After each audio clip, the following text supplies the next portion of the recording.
Chris, tell us a little bit about Norris. Cold world. In the building. What's up, baby?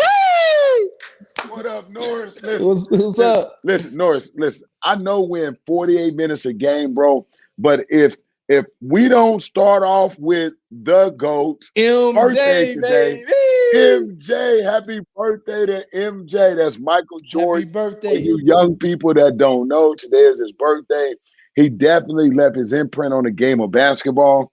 He definitely was an icon amongst every country, any city, any state. It doesn't matter where you at. If you bring up Michael Jordan or Michael Jeffrey Jordan. Michael Jeffrey Jordan, you're gonna know who he is. And that's crazy how he had such an impact on the game. Now, Norris. Yes, sir. My question to you, Norris is a two-time NBA champion with the Miami Heat.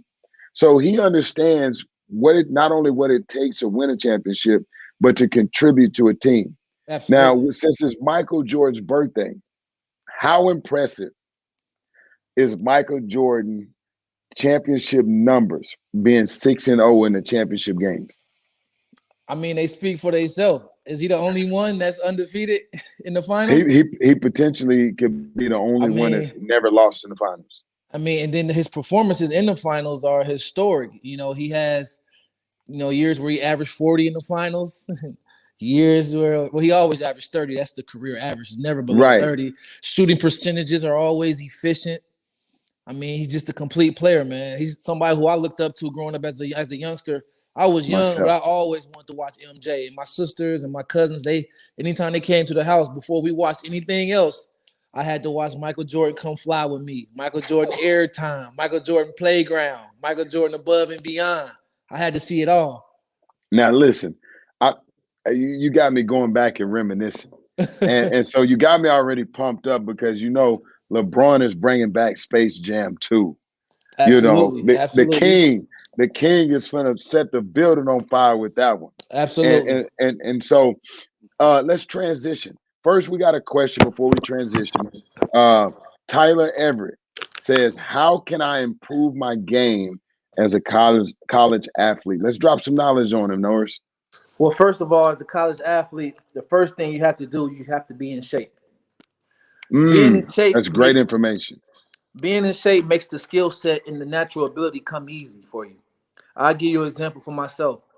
My biggest hurdle in college, my first year, was passing the conditioning test as a freshman. And my uncle Roy, he used to tell me all the time, like, Norris, you're just as good as anybody playing the game. He said, but your biggest problem is you not in tip-top shape. Right. And once I became in tip-top shape, my lungs got stronger, my body got stronger. I hit the weight room. My skills, my natural ability, they showed themselves. So first and foremost, make sure your body is in shape so that it can do what you ask it to do. Because if you go into a bank deposit, but you haven't deposited no money in it, you're not gonna get no money out. And so you have to put that investment in, get your body in shape so that on the court, when you demand excellence, your body can perform for you. Absolutely. So you killed that question. For all you guys out there that are college athletes or amateur athletes on any level, listen, you can always reach out to me and Norris, okay? And you can DM us at any of our socials, and you can text me. My text number is 310-388-8610. You guys text me, and we're gonna make you go to the next level. Absolutely. Look, we got a question from Luke.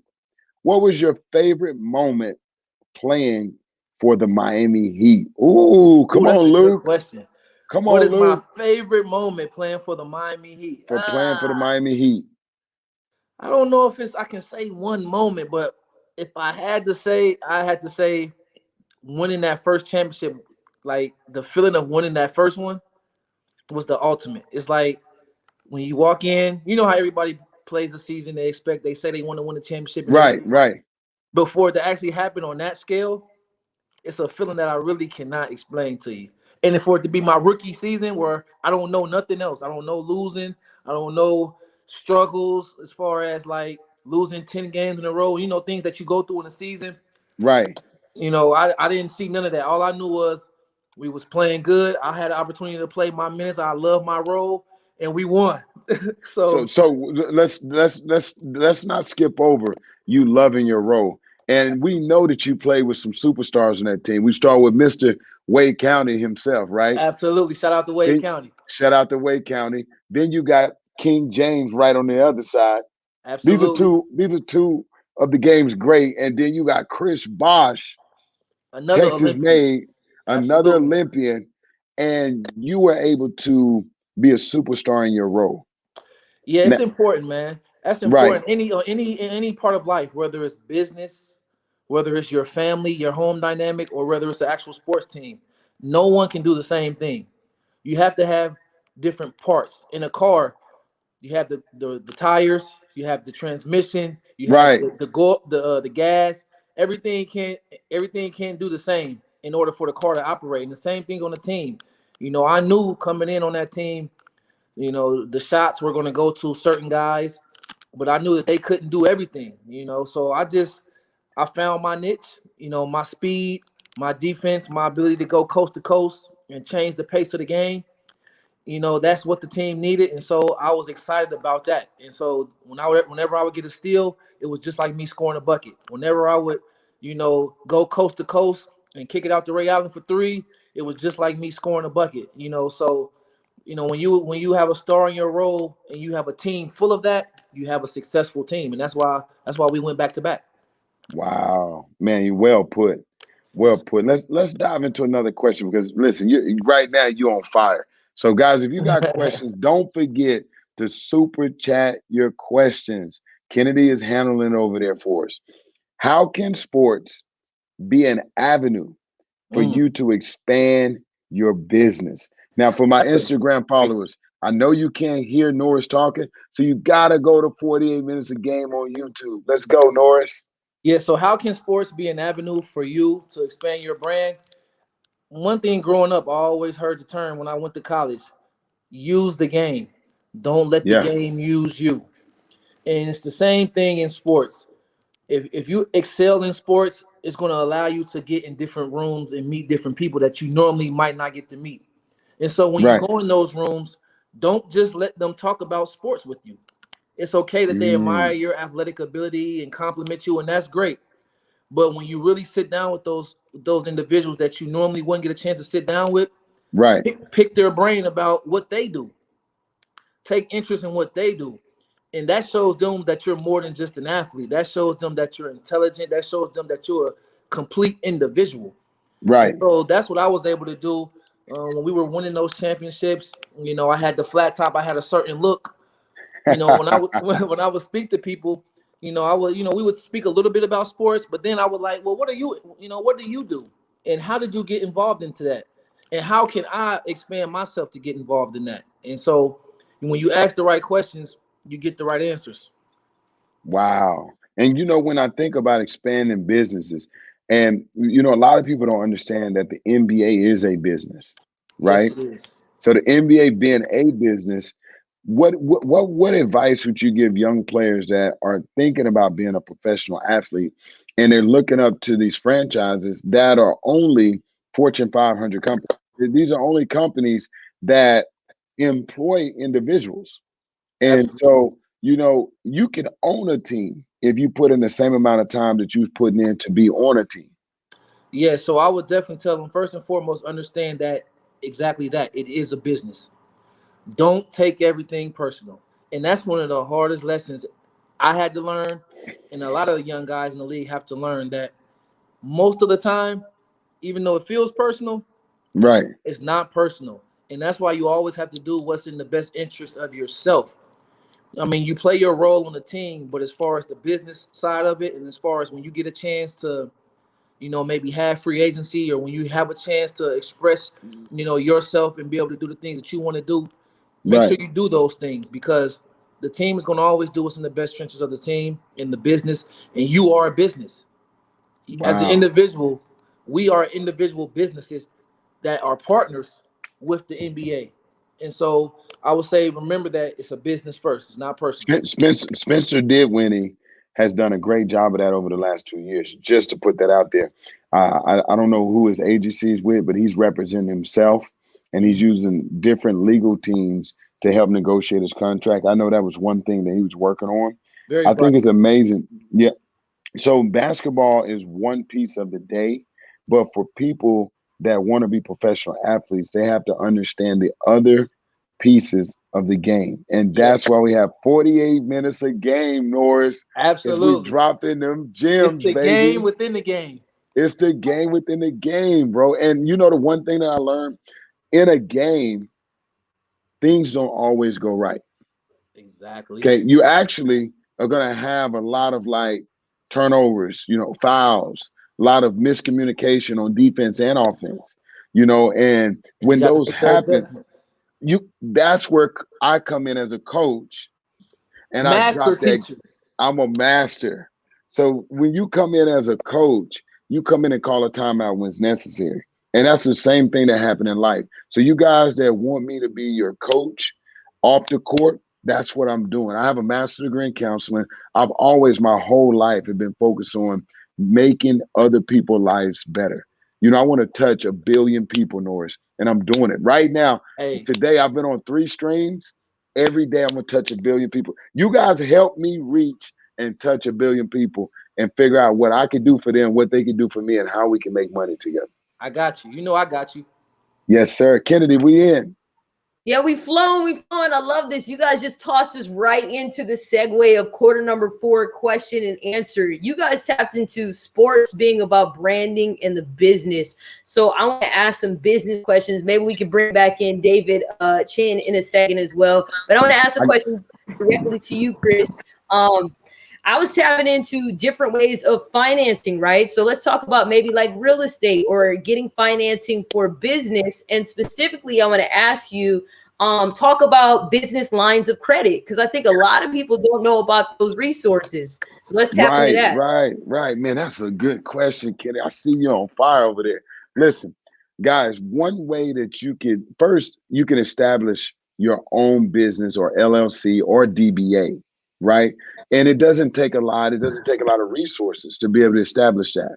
Once you have established a legal business, okay, you have an EIN number that's set up for you, okay, which you take to the bank. You set up your business account. Now you're ready. Okay. If you missed that, make sure you message me so we can get more information out to you on that.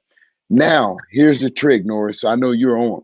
Mm-hmm. You can apply for a business credit card or a business gas card. Right. Okay. We was talking about this yesterday on Clubhouse. If you get a business gas card, which we all buy gas, because if you're driving, you're buying gas. Okay. Absolutely. You use the business gas card instead of using your debit card. So not for a few reasons. To track in one place where you're buying your gas, right? Number 2, you're building your credit using your gas card because you got to pay it off. So Absolutely. you're using your gas credit, which is you're already doing this. This is one formula that I've used to start to build business credit. Now, when people look at your business credit history, they say, wow, you pay on time, you've done this because you already have a Personal gas credit. budget. Right. Yes. So that's one way. And I noticed I seen a good question over here, Norris, for you. It said, what attracted you to the French League? Well, what attracted me to the French League was, one, I played for the Euro League team, which is the top league in Europe, and Tony Parker is the owner of the team, who's a former NBA player, and so he understands what the grind of a season. He understands how to take care of his players, and then the economics of it. Not to get in detail, but the money side of it, it made great business sense. Right. Financial. But listen, you ain't got to get into money because we're here to make money. We're not going to run Absolutely. away We ain't running from that. We're not running from money. That's what the 48 minutes a game is about. Is to Absolutely. teach other people how to make money. So that's why my question is always, how can we make money together? Absolutely. And another thing is, learning the culture, learning the new culture, playing at the highest level. EuroLeague is outside the NBA. It's the next best league in the world. And so, to be able to be in a franchise with, like I said, Tony Parker, who played in the NBA, the economics make sense. And, you know, the flight to get home, I can get home very quickly. Very You know, quickly. so get back to the States very quickly. So, you know, it makes sense for me. Absolutely. Listen, so I want to leave you with this one, Norris, and then we're going to bring in, I think, David Chin. How can you become a leader on and off the court? That's a great question. How can you become a leader on and off the court? First of all, you have to educate yourself in whatever your craft is. And so me, I was a point guard. I'm a point guard. And so as a leader on the court, I have to know everyone's positioning and what they're doing. But I also have to first do my positioning and do my job very, very well and set the example. No one's going to listen to somebody who don't know what they're doing and who ain't doing their job right. And so Right. I made sure I mastered my job and made sure I took care of my responsibility first. And then I always knew where everyone else was supposed to be. And I had to learn to communicate that effectively. Communication is a very, very important key when it comes to being a leader. Super important. And then off the court, the same way. What you stand on is what you stand on. Your principles in life are what you stand on. So if you believe in respect, then you need to be respectful. If you believe in discipline, people need to see that you're disciplined, not just sometime, all the time. So like my example is I'm a person, you know, I don't judge people, but I don't drink, I don't smoke. And so, and that's not a fake. That's not a facade. Right. I don't say I don't do it. And then when I get in closed doors with friends, you know, let's turn up, you know, no, that's who I Right. really am. And so when you show who you really are and you stand on your morals and your ethics, people see that and they respect that. And Man, I think, that's how you become the leader on and off the court, by being consistent in your actions and being able to communicate that effectively. wow. Come Yeah. on now.